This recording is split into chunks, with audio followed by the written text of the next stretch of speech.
So, good day po sa lahat.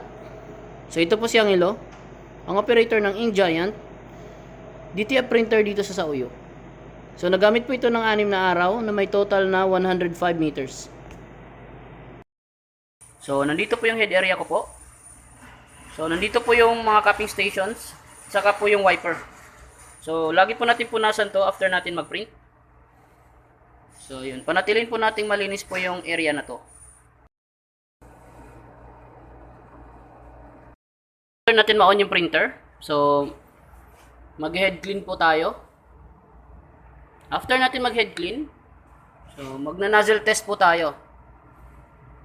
So titingnan po natin yung mga lines kung buo po. So pag nakita na po natin siyang buo, pwede na po tayo mag-start sa printing. So yung ink system naman po ay tama lang. So nandito po yung waste tank ko. So kaka-dispose lang.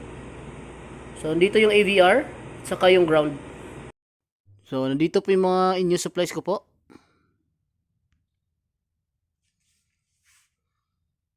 So, dako naman tayo sa mga na-consume ko. So, last week, nag-consume po ako ng 2 bote ng white ink, 2 packs ng white powder, at isang roll ng DTF film.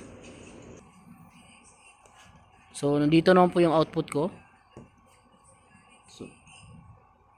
So, nakapag-run po ako ng 105 meters. So, sa ngayon, wala pa pong sinisimulan na in-house orders. So, nandito naman po yung daily checklist ko po. So, ito po yung week 1. Yung week 2. Week 3. Saka yung latest po, week 4.